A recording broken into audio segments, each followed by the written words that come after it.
This screencast is meant to give educators a general introduction to finding primary sources from the World Digital Library website.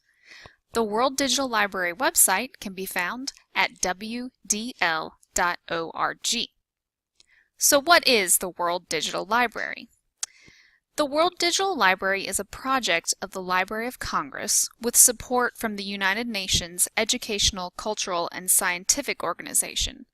The goal of the project is to provide multilingual access to primary sources from every country and culture in the world.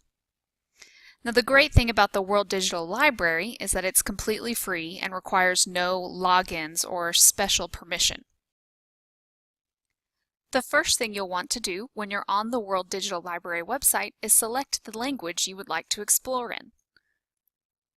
The World Digital Library content is available in 7 different languages. Today, we'll be exploring in English. It's important to note that the metadata, or information about the items on the World Digital Library, will be provided in the language you choose. However, the actual item will be presented in its original language. What will you find on the World Digital Library website? You can find books, manuscripts, maps, newspapers, journals, prints and photographs, sound recordings, and films.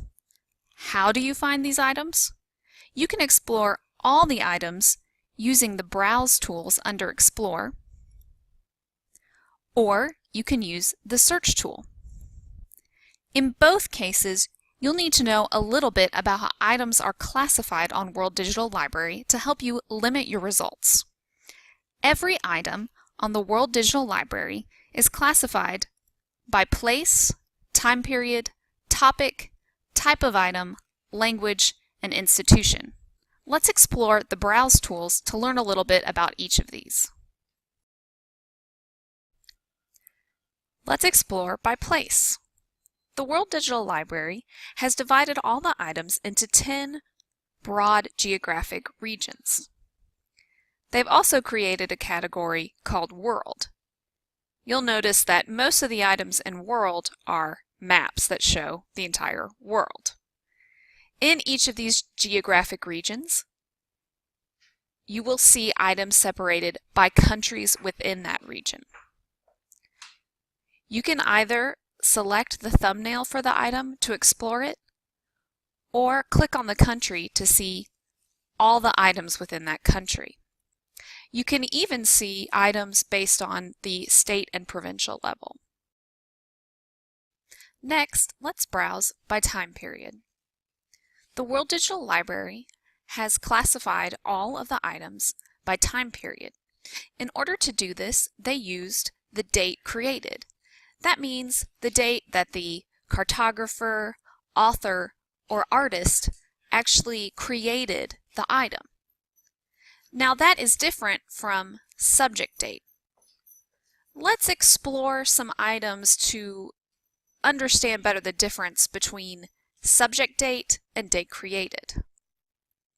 Here are all 646 results for items created after 1800 but before 1849. Let's explore this book. You'll notice that the date created is 1826, but the subject date ranges from 1051 to 1700.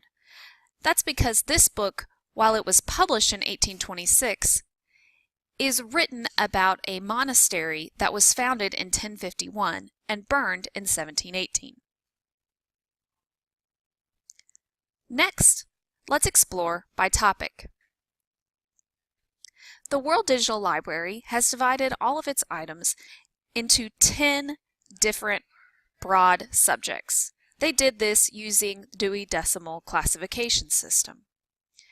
Within each of these 10 broad subjects, the items are divided into 10 further subjects. Next, let's explore by type of item. If you know you want to find a specific type of primary source for your classroom, you can browse items in these different categories. For example, if you want to do a map analysis, you could look at the 712 items included in maps. You can also browse by language.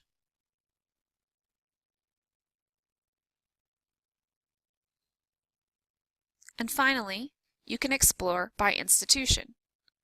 This allows you to see where the item that's presented digitally on World Digital Library is physically preserved. Okay, we have gone over all the ways you can browse using the tools under Explore. Let's go back to the main page and look at items using the search function. Let's imagine we're teaching a unit about exploration. We may come to the World Digital Library looking for primary sources to help support our teaching. You might start by putting a keyword search in the main search engine, for example, exploration.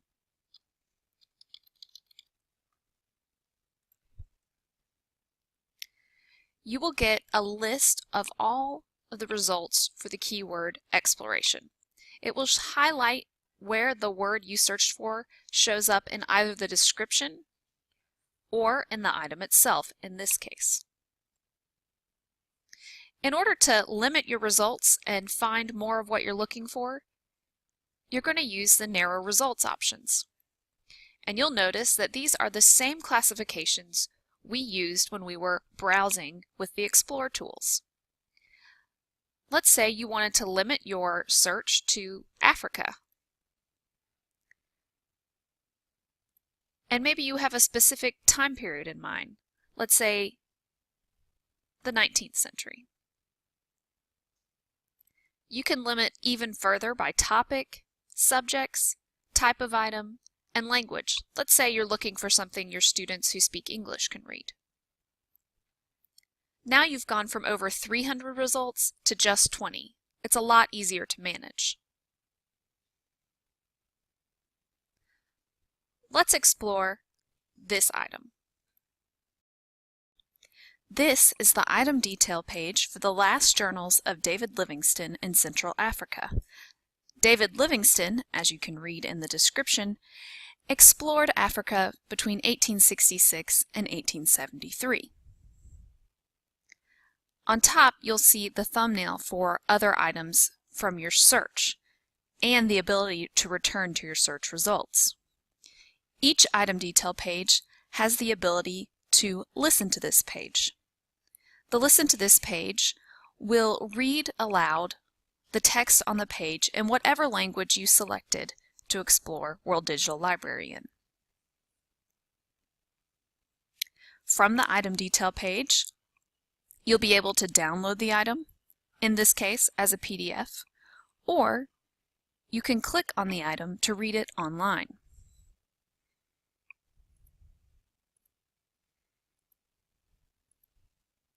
From Read Online, you can also download individual pages.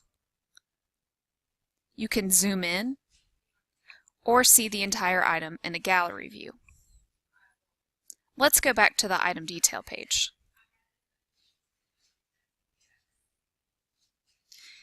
If you find an item that you really like, it might be a good idea to use some of the options on the page to find additional items that are similar. You can use the provided similar item links, or you can use the place, topic, and additional subject links. Let's say you want to find more items about geography and travel in Africa. Simply click on the topic hyperlink, and you'll see all the results related to that subject or topic.